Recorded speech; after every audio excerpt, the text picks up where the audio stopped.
The following is a Hoop Ball presentation. What's up, Grizz Nation? Welcome to the show. It's David and Isaac. We are back with another edition of Hoop Ball Grizz. Post-game after the Memphis Grizzlies. I don't even want to call it a win. It's a win, but man, that game it was tougher to watch than some of the losses, man. Yeah, it was tough. I think I'd rather have a root canal than to what I saw after the night. But, I mean, we kind of talked about this. I mean, there are several games remaining on this schedule that I think you hate to say must win, especially when you're talking about a young team and not really expectations. But if you're going to be a playoff team, you think you're going to be a playoff team or in the play-in, this was one that you have to have when you're looking forward to this Grizzlies schedule. And they won, but like David said, It wasn't pretty. I mean, the box score, I mean, you look at the final score, it looks better than it was. They won a game by 12, but it was a struggle for three quarters. They kind of pulled away there late in the fourth quarter. But, I mean, it wasn't aesthetically pleasing at all, man. And I just kind of sit there and just win the game. That you got to have it. So take care of business before you go on the East Coast road trip. And they got the game back to 500. But, again, man, it wasn't pretty. Yeah, you know, they hit that big run there. It was what, I wrote it down, 33-9. Yeah. You know, big run to kind of help put some distance between them. But the whole game, you know, they'd get a 6, 7, 8, 9-point lead. And then it's like they just mess around. And here come the Timberwolves. They just keep, you know, getting back, cutting it down, single digits, getting it close. And I'm like, this team is tanking. Why is this game even close? What is going on here? I was worried about the energy coming into the game, and I tweeted this early in the game, and it was funny because a little bit after that, you tweeted that you didn't like it, but I felt like early in the game, they came in looking like they were ready to play. There was a couple plays early where JV was just, you could tell that he was working. He missed his shot, but he was outworking Cat on the boards to get an offensive rebound to put it back up and in, and you don't always see that. You know, these guys are not always engaged when it comes to these teams that they should beat. It's like they walk into this and they're aware that they are the better team and they're just not turned up for it. It's probably Ja is kind of what made me tweet that out because I've been so frustrated with him, especially as of late. Because I mean, he just has these switches that he flips. I mean, you see him in the second half and how he gets aggressive in these games, and you're thinking, why can't you do this earlier in games? I mean, he just didn't seem to be engaged at all in that first quarter. I mean, he was just kind of going through the motions. And, I mean, he had that one where he tried to throw a behind-the-back pass. It went out of bounds, and then coach immediately took him out. He just walked straight to the bench and brought Tyus in. I'm like, what are you doing in these first halves? I mean, he's been so bad in the first half of games, and it's getting to the point now, man, I just don't understand it. I mean, you see him, he scored over 30 points twice in the last several games, and then you see what's going on in the first half. I just don't understand how he goes from those highs to these lows. I mean, there's big swings with Ja. I mean, he's really high, he's really low. There's usually not a lot of in between with him. But even when he has bad games, you look at the stat lines look solid. It's just you just see the body language with him. Sometimes it just seems like he's not engaged and he's not having fun out there. I think one thing is he's really, and I can't say I blame him, but he's really focused on getting foul calls. I think he's hunting fouls now, and that's something that you don't really want to see a guy do. And I think he's kind of starting to do that now, and I don't really like that. Yeah, I'm not a fan of that either. You know, you see guys that are they're pretty efficient at doing that, and they can put up points. They can really pad the stats. Wow, I messed that up completely. Pad the stats. I just, that's not fun basketball to watch, and it doesn't. The guys that do that, when it comes playoff time, their teams are not that successful. The guys are still successful. They still put up the stats. Their numbers still look good, but at the end of the day, it just doesn't get the job done. And, you know, it's really, for me, it's tough to say, is that exact, are we sure that's what he's doing? Don't know, but it definitely appears like that's what he's doing whenever you watch some, stats don't always he was 11 points, 3 rebounds, 7 assists tonight, which is not an awful line. You'd like to see him score a little bit more, obviously, but you look at it and it's like, okay, he only scored 11, they won by 12, it's fine, they didn't need him to score. But the stats don't always tell the full story, and that early body language. I can see where you're coming from. I just overall in the beginning from the other guys, I felt like they were ready to go. But I remember that pass that you're talking about, and looking back at it now, it's easier to say, yeah, I kind of get where you're coming from with it. Yeah, last year, I mean, you just saw this aggressive. I mean, it seemed like he was just having so much fun out there. And, I mean, it just throwing these lobs, and you got to get these big dunks and making all these plays. And now this year, it just seems like he's frustrated. And I hate that. And I think that affects his game. Sometimes I think it just looks like he kind of gives up when he doesn't get foul calls. I mean, he's just passive. He's not aggressive. And, I mean, I can understand because, I mean, for a guy that's a budding superstar and kind of a guy that's going to be one of the faces of the league going forward, and you think he does not get any calls. I mean, he goes to the whole time to get hammered, and I think sometimes he just drops his hands and say, well, they're not going to give me the calls. I'm not even going to try. And yeah. I see that happening. It just seems like sometimes he just gives up, and I just want to see that fun guy out there. I mean, last year he just seemed to be having so much fun playing the game, and I think at times this year I think it's been a struggle for him. I think he also frustrates kind of the way teams are guarding him now. I just think he's frustrated out there a lot, and I just would like to see the guy that we saw last year. And, I mean, at times you see that. I mean, in these second halves when he gets aggressive, I mean, he looks like Ja from last year, but a lot of times out there it just seems like he kind of gives up at times, and he's the leader of this team, especially when Jared Jackson Jr. is not playing. You think he's going to be the leader of this team, and sometimes it just seems like he's out there going through the motions. And, I mean, he's second year. I mean, he's really young. I hate to criticize him at all because he's been fantastic for the most part, but there's just kind of an observation this year. I think a lot of times he's been frustrated out there, and sometimes rightfully so. Yeah, I don't think anybody is above criticism. I don't think what you're saying is too harsh. And for a guy that the Grizzlies, obviously they're invested in him. They want him to be the leader of this team. The bar has to be higher for him. If this is one of the other guys, if this is a bench player, if this is Tyus coming out with that same body language, doing those same type of things, we're going to look at it differently than with it being Ja. The bar is higher for you because we know that you can get there. And so I don't have there's certain players that, Justice is one that I'm not really going to critique too hard moving forward this season just because of the amount of time that he had off. So I'm not going to be super hard on him. But, if he does something that's a bonehead move, I'm going to call him on it. But for sure, overall, like his shooting, I'm not worried about that, man. I think that's going to come back. I think that he's going to be just fine. I think what we're seeing is just the rust. But this stuff with Ja, he's been playing, and the shots are not always going to fall for you. You're not always going to get the call, but you can control your attitude and the way that you react to it. And like you say, I definitely understand, he's taking a beating out there and a lot of times not getting the call.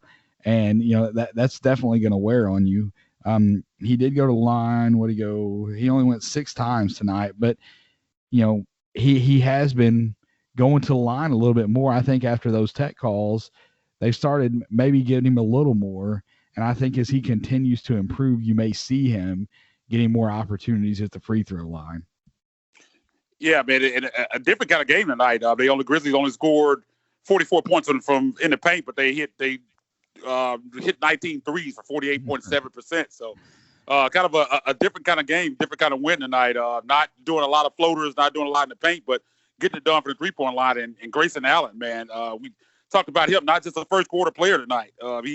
Grayson Allen, 15 points, all 5 or 7 from 3, all coming from the three-point line, man. And when he's shooting the basketball like that, I mean, he's really valuable. I know a lot of people kind of think when you look at this ring rotation, he's going to be the odd man out, or he's going to be the guy that should be out of the rotation. But I mean, if he shoots the basketball like that, I think he's very valuable, and that's going to be interesting.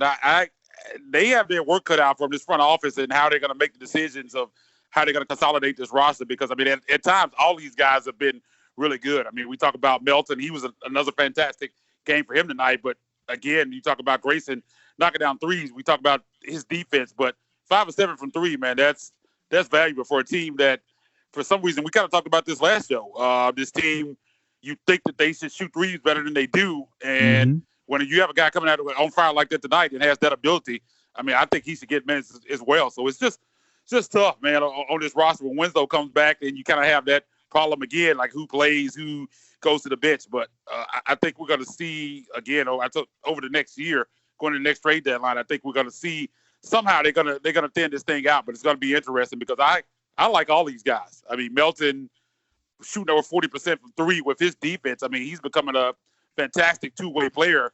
And again, I think he should be the starting two guard on this team. And we're still not seeing that. I don't know what's going on there. For some reason, Jenkins just doesn't see it. He goes out there every night and puts up these numbers, and you see what he can do on both ends of the floor. And I don't know what Jenkins is thinking, man. What do you think about that, man? At this point, man, I don't even know what to say about it anymore. Man, I've got nothing on that. I have absolutely nothing. It's mind-blowing to me that you watch what he does night in and night out, and it's not like they don't see it. You wonder if it is like, I don't even know the right word to use for it.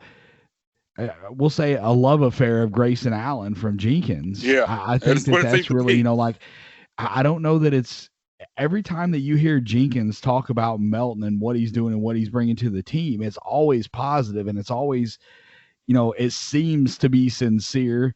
Could be just, that head coach talk and he's selling it. But I don't know that he, has an issue with Melton. I don't know. I've said it before. I think that he should be playing 28 to 30 minutes. No doubt. Does he have to start? Not necessarily. Not necessarily. Yeah, I agree. But to me, he should be getting the bulk of the minutes, and that he's just not. That is a question I think a lot of Grizzlies fans are asking.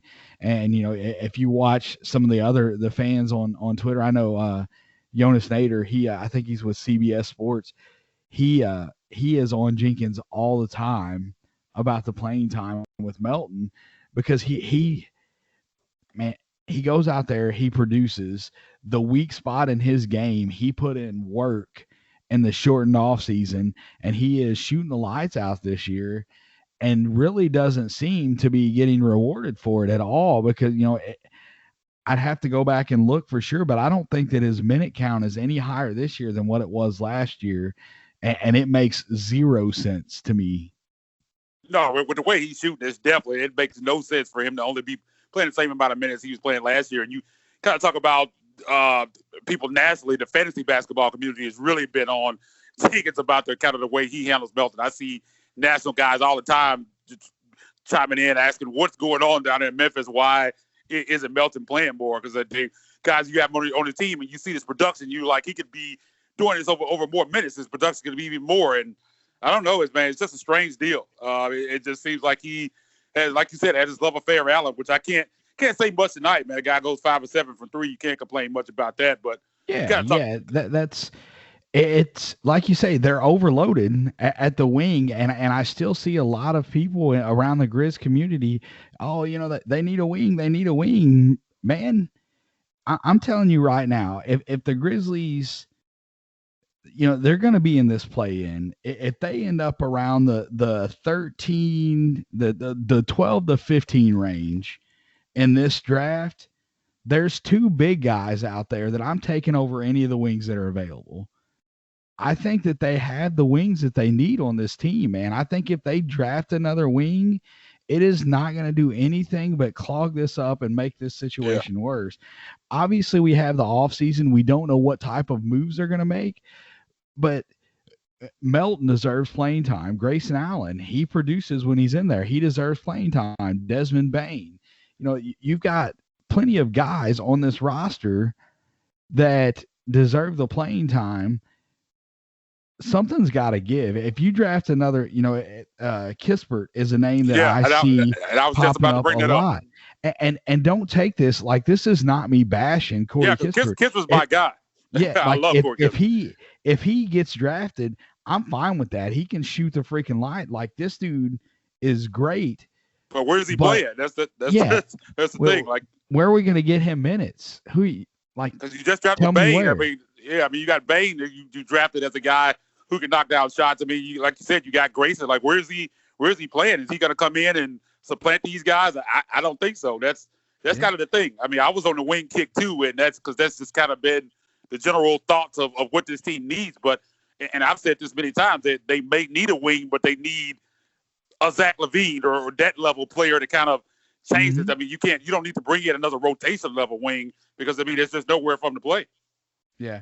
If they're setting the 13 to 15 range, I'm taking Kai Jones out of Texas. Love Kai Jones. Or I'm taking Isaiah Jackson from Kentucky. I don't care who else is on the board, because the guys that I would take over them, they're going to be gone in the first 5 picks. If I'm setting 13 to 15, you're looking at Franz Wagner, Kispert, Jalen Johnson, possibly Boat Knight, Zaire Williams, Sharif Cooper. I'm taking Jackson, or I'm taking Kai Jones. Yeah, I mean, I think that's the move, man. And you still have JV under contract. You have Tillman. You have Jaren that's going to play the 4. Kyle.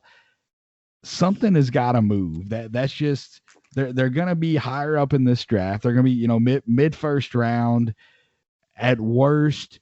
And if they get super crazy lucky, maybe at the top of this draft, and then we're having a completely different conversation about who they're taking, because I think that a guy like Jalen Green can be a generational talent.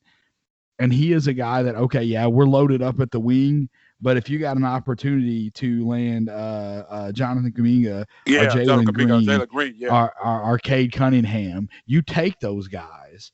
But when you get outside of that, the top Cade, Evan, Jalen, Scotty Barnes, and Kuminga, when you get past those guys, the rest of that stuff, I'm taking a big over any of those other wings. Keon Johnson, Kispert, Jalen, Franz Wagner, I'm taking a big. That's I just don't think that the wings are the problem, man. Yeah, because when you're talking about guys like Jalen Green and Kuminga, those are guys that you think could come in and be that third piece at some point. So, I mean, they could come in and supplant these guys. But like you said, once you get in the middle round, these are rotational level players, just like guys you already got on the roster. I mean, you just add another body into a mix that you're already trying to figure out how you're going to get all these guys minutes. So I totally agree with that. It's going to be interesting. I think they're going to have to make some kind of moves this summer. I mean, I don't think we're going to see anything major this summer, but I think we'll see something happen with kind of that wing rotation. But, I mean, this game was, like we said at the top of the show, it was kind of tough to watch. But one thing that I did enjoy tonight was the guys off the bench. I mean, it was a really good night for the bench. I mean, you got 14 points from Melton, 11 for Tyus Jones, 12 for Xavier Tillman, and 11 for BC. So you got 4 guys off the bench in double figures. And Tyus Jones really, really played well tonight. He's been struggling as of late, but had a really good game tonight. Added 3 rebounds, 5 assists, and still knocked out 2 threes. I mean, so he's plus 12 on the night, so he had a really nice game.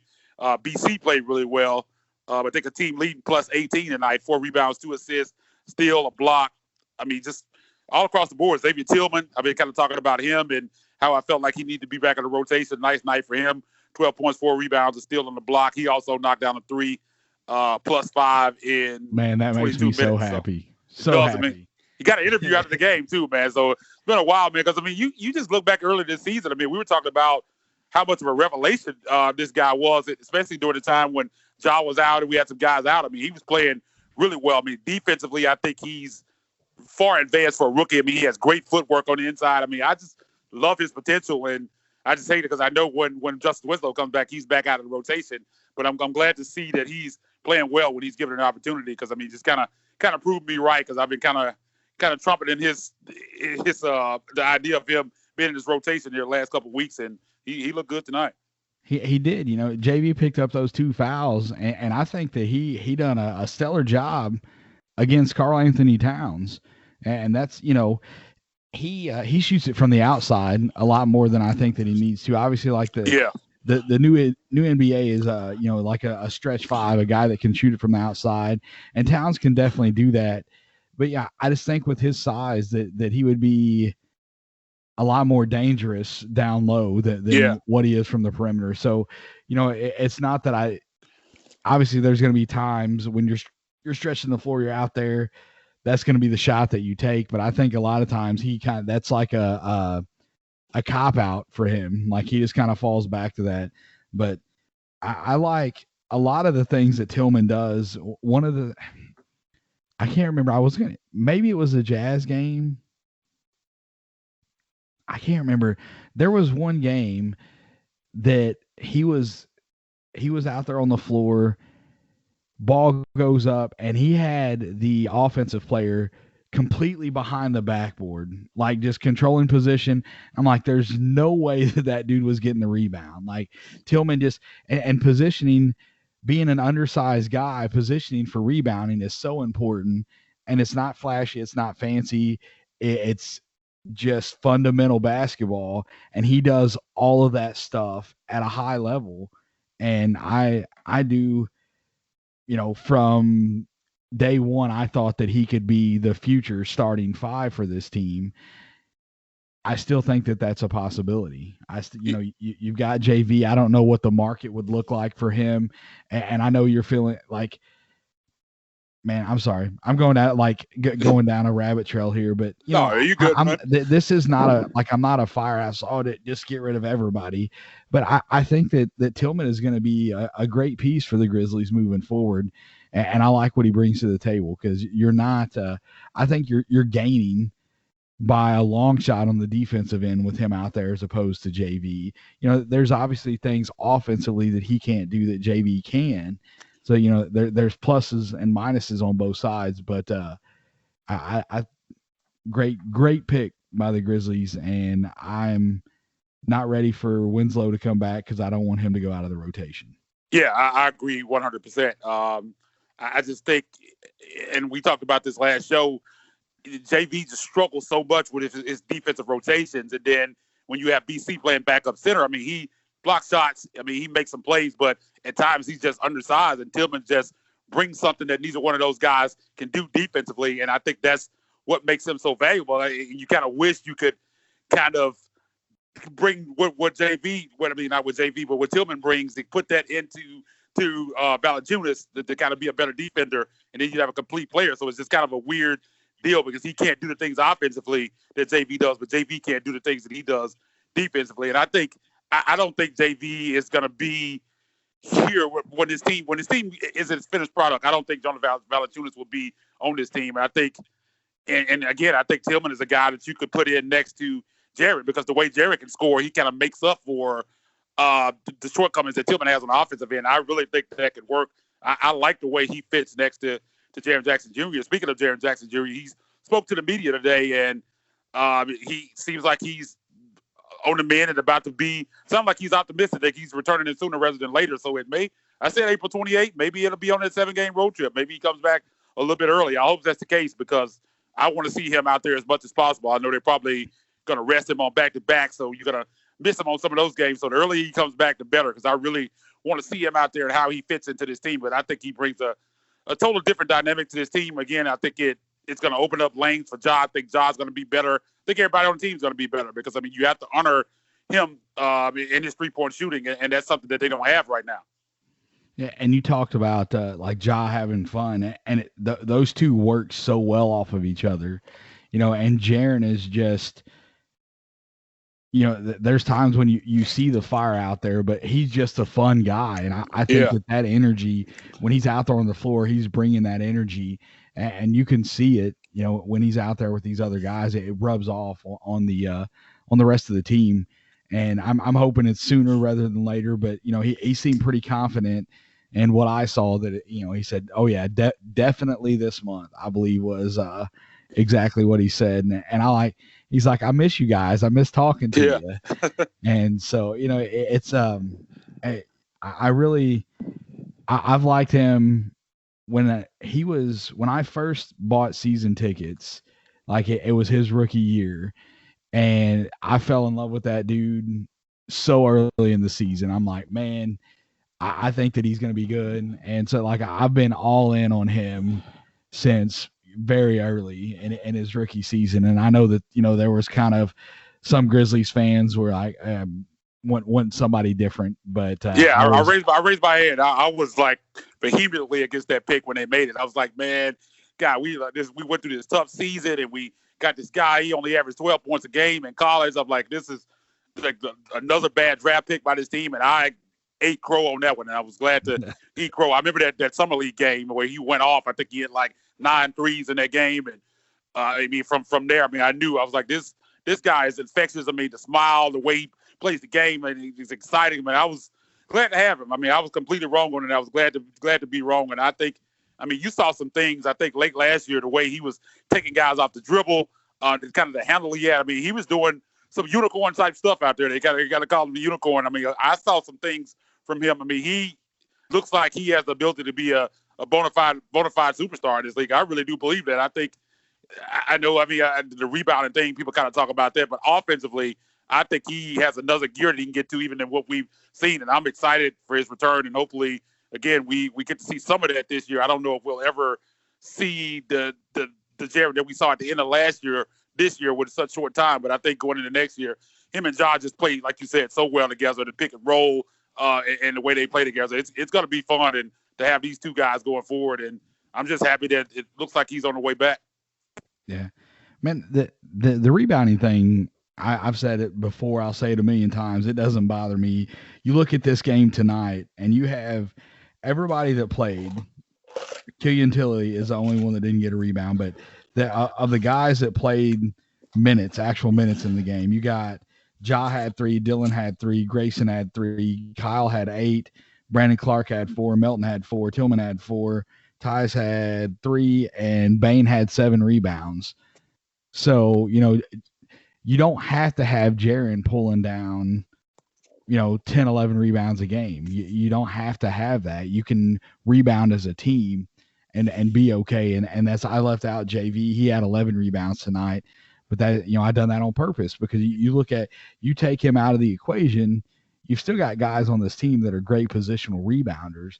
And I think that, they'll be fine. That's not something I see it so many times of people worrying about that. And it's not, to me, that's very, very far down on the list. Another thing back to the game tonight, because we've been kind of going up and down and all around and talking about the game and weaving in and out of it.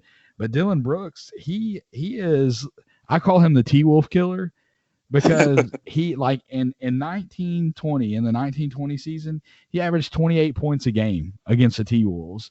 And he had, an off night tonight, just didn't shoot the ball that well. I was really expecting him to have a big game, and I don't know why he seems to play well against them, but I guess that's just one of the weird things in life. Some teams you just kind of hit your stride against, but he definitely didn't do it tonight. Yeah, he did struggle a little bit tonight. 5 of 13 for the field. Did end up hitting 2 threes in the game, but yeah, it wasn't a pretty game for DB tonight. Wasn't efficient. 12 points. 3 rebounds. I mean, he hit some shots late, ended up being +2 in 24 minutes, but wasn't one of his better nights.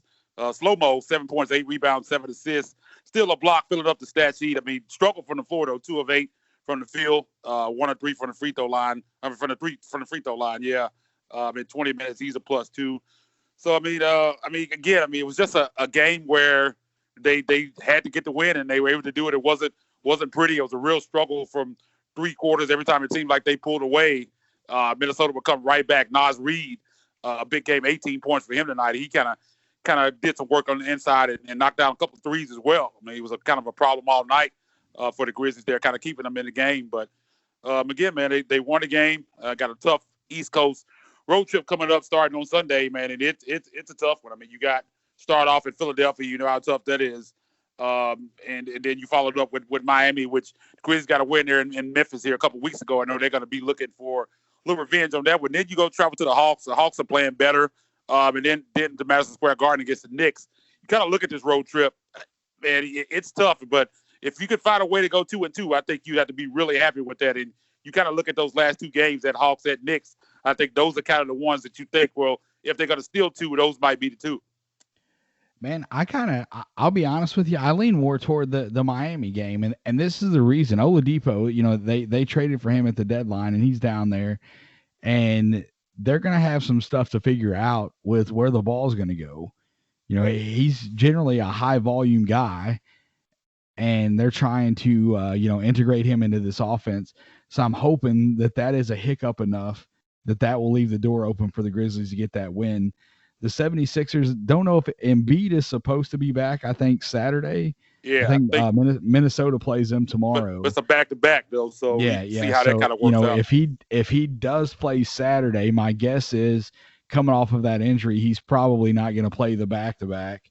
But so either way, even without Embiid, that playing at Philly is still going to be a tough win. Still got to do with Simmons and Harris, and so I mean, it's still a tough team, especially on the road. That's a place where the Grizzlies haven't played well in the past. But I mean, you never know. I mean, you talk about the schedule, and I've heard some guys talking over the last week, and they're looking at the stretch, the 7-game road trip, and they're predicting the Grizzlies to go 0-7. I mean, they're not going to go 0-7. I know it looks crazy, but I think this team is good enough. They're going to steal a win here or there somewhere. I would be shocked if they go 0-7 on that road trip. I mean, you look at these games, you'll say, oh, well, they're not going to beat, just say Denver or something in there, and they end up winning one of those games. You just never know in the NBA from night in and night out what's going to happen. You might catch a team resting guys. I mean, on a back-to-back. I haven't really looked through it to see what other teams doing a road trip are going to be on a back-to-back, but you just never know. But they're not going to go 0-7 on that trip. Yeah, no, I don't buy that. Is it possible? Sure, they're playing 7 games. That it is possible that they lose those games, but I don't think it's probable. I'm with you. I think somewhere in there they're going to find a way. And over the course of the season, against better competition, they've played up to the level. Yeah, and that's what one of the things that was so frustrating about this game tonight is, they're just 19 threes. Grayson Allen by himself made the same amount of threes as the entire team against the Jazz. Like, can you guys not just let's rewind and y'all just throw a couple of those into that Jazz game, man? I mean, just a couple. It's a different game. Yeah, it is. It definitely is. But it's the way it bounces, man. You're going to have games where it just doesn't fall. And then tonight it was falling for them. So hopefully they can keep that momentum. Going to be this East Coast trip is a little rough. They get 3 games at home, and then they hit the monster, man. That big, that road trip is tough. But then even when they come back home, they've got Portland as their first game at home, and that's no easy task, man. Portland's a good team, and they just signed Rondae Hollis Jefferson. Yeah. So that team's just getting deeper. Nurkic is back, and so it's that one's that there. I think that Portland will be better at the end of this season than what they were last season, and they were playing pretty well there at the end of the bubble. They just didn't have enough for the Lakers, but maybe they do this year. Yeah, man, and that's one thing I kind of hated about that COVID shutdown. I mean, Grizzlies were playing well. They would have missed Nurkic and CJ McCollum. They had that back-to-back with Portland. They got canceled. Now they got to see both of those guys in both games. I kind of hated that because I felt good. I felt like the Grizzlies were in a good place at that point. I felt good going into those 2 games at Portland, and they end up getting canceled. Now they got to face them at pretty much full strength. But I mean, again, man, you just look at this, and I think another thing that kind of makes that road trip is so brutal is just you got to play at Denver twice. I mean, that's altitude, 2 games, and you're already playing all these back-to-backs, and you got to be on the road for a week and a half. I mean, that's really tough to have to play at Denver twice. So, I mean, it's gonna be tough. But again, I think the Grizzlies will find a way. You look at that, you say they're not going to win this game, and you look up and they're at the Clippers, and they end up winning at the Clippers. You just never know in the NBA from night in to night out. But again, I think they find a couple wins. I think on this East Coast road trip, if you go 2-2, I think you feel really good. If it ends up being 1-3, I mean, I think that keeps you afloat. And then that 7-game road trip, I think 3-4, I think is what you would love to be able to do. 2-5, I think you're okay, but I think 3-4 would be fantastic if they can find 3 wins on that trip. Yeah, I agree with you, man. With tonight's win, getting them back to 500, they are in 9th, a half game back of the Spurs for the 8 seed. Man, what about the Warriors tonight? I mean, you made that comment about Steve Kerr before he got in the game, and I told you, like, I've been willing to have that conversation for a long time. I think a lot of people could have coached those Warriors teams to the finals and the championship they won. I don't think that had a lot to do with Steve Kerr. I think he kind of walked into a ready-made kind of situation. And I mean, I'm not saying that he didn't have anything to do with it, but I think a lot of guys would have had a lot of success with that roster.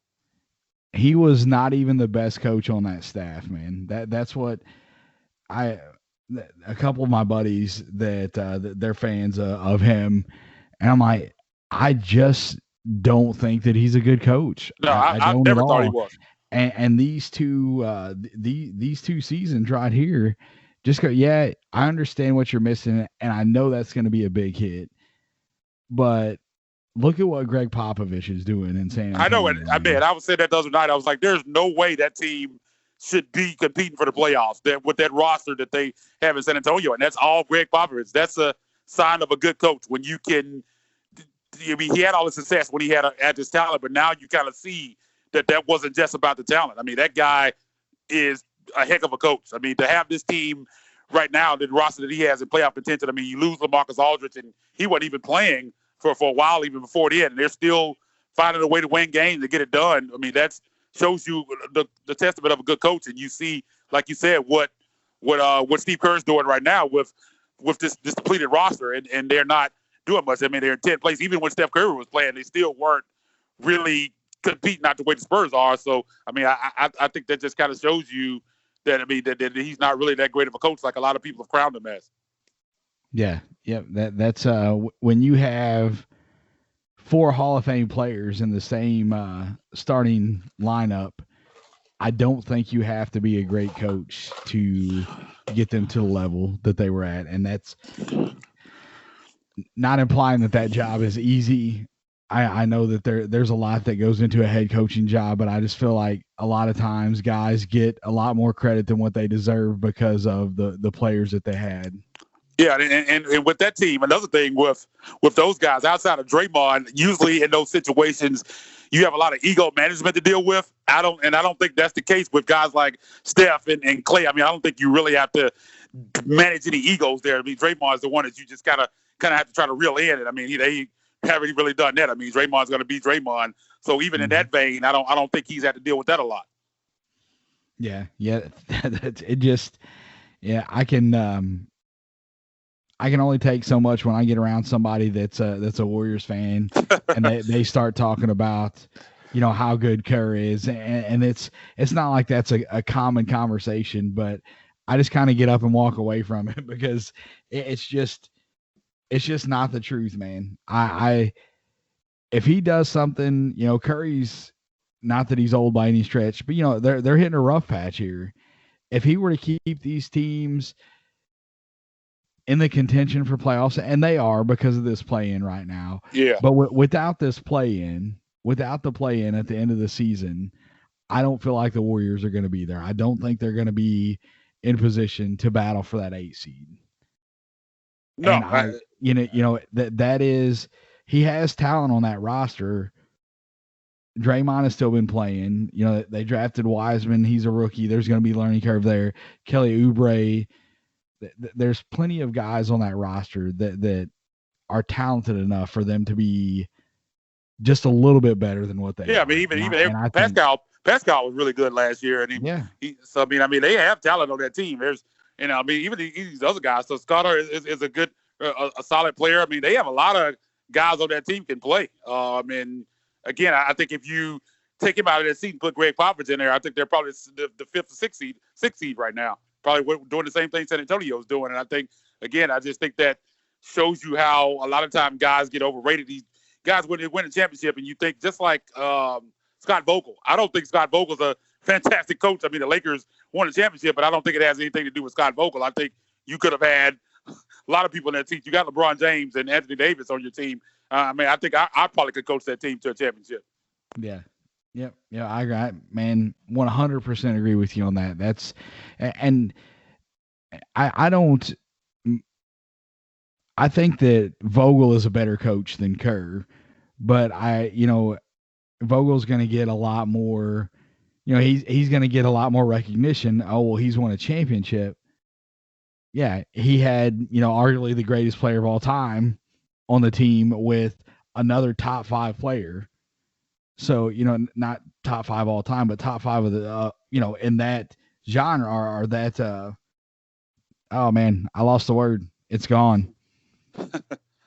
That era, Anthony Davis, I think that you can make the argument when he's healthy that he's probably a top 5 player in this league, along with LeBron James. And that's, there are moments when it does take coaching, but there are not a lot of moments that you really have to coach when you have a coach on the floor. Yeah, because basically, you kind of look at even at the Lakers huddles. It's LeBron James usually kind of leading those huddles. Vogel's just kind of standing there with the clipboard, and LeBron's like talking to the team. You see it all the time. It's even in Golden State, you kind of see Draymond and he's in the huddle talking to the guys, and Skiles is just kind of looking at his assistants. I see that all the time. So that's just kind of what it is, and kind of off subject here, but Vogel was almost a Grizz coach at one point. They went hard after him. The time they hired Fizdale, and he ended up taking another job. What is it, the Lakers that he took in? I can't remember where he went, but the Grizzlies went hard after him that offseason, but they ended up hiring Fizdale. But I think that would have been interesting. Yeah, I'm Fizdale obviously didn't work out, but if they, I don't know. I wonder what would have happened there. Like I said, I don't dislike Vogel. I don't think that he's a bad coach, but I think that he's going to get a lot more credit than what he deserves because of that championship. And man, I kind of that's interesting. I wonder how that would have worked out if he would have signed here with Memphis and been the coach. So that would have been when they signed Fizdale. That was oh man, what year was that? Because you had can't remember Fizdale when bigger staff. Right? Yeah, when they hired Fizdale, I thought it was a fantastic hire. I was excited about it, and it just fizzled out, man. He showed that he's just not a good coach, and then went on to New York, and it was even worse. He's just not a good coach. I think he's he's not a good head coach, man. Yeah, I think he's an assistant. Yeah, like I think that there's been players that have been like, he has got a great basketball mind. So I think no doubt about that. Definitely deserves to be on a staff somewhere, but I just don't. Some guys are just not the head guy. Yeah, and that's okay. You kind of had the situation with Mark, and they just talked about how he just doesn't know how to handle players as far as just talking to them and how to handle certain situations. But I think he does definitely has a great basketball mind. He's on NBA Jump as a guest co-host sometime on there, and he's fantastic on there breaking down the game. But again, and then a lot of guys said that they just feel like he's a better assistant, and I think there's some guys that are not built to be in the head chair, and I guess he just seems to be one of those guys. Yeah. Well, man, we went all over the place tonight. All over the place, man. All over the map. Run the final score of the game, 120-108. The Grizzlies win, get back to 500. Good for 9th in the West, half game back of the 8 seed. Next game is Sunday in Philadelphia. We will be back with a post game. And I don't know what the schedule is going to be like. We may sneak another episode in there. I'll chat with Isaac. We'll see what we can do. It's my weekend to work, so I don't know if I'll have time to get all the information I need. So we may not get one, but we'll for sure be back with a post game Sunday, and then we'll go from there. Yeah, man. Start a 4-game road trip. Tough game on Philly again. We might miss Embiid. Missed him the first game. Grizzlies got extremely lucky with missing guys this year, but they haven't always taken advantage of it. Those are the games that they seem to really struggle. But yeah, man, if they can find a way to get a win in Philly, I think that would be great to kind of get some momentum to start off their road trip. Yeah, they need to get it rolling. I think that would be great. Have some confidence going into Miami. Maybe Oladipo will clog that up enough that they can pull out a win there. Who knows? Maybe we go 4-0 on this road trip. Yep, you never know, man. In the association, man, night in and night out, you see some crazy stuff happen. But again, man, we'll be back with you Sunday. I think that's a 6 p.m. tip. So won't be as late, man. The game be over with about 8:15, 8:30. So get a post game in, man, and hopefully we'll be discussing the Grizz win. Yep. All right, guys. We appreciate you tuning in. You can get the show on Twitter at HoopballGrizz. I'm at DWill2111. Isaac is Isaac_Rivals. Thanks for listening. Until next time, go Grizz.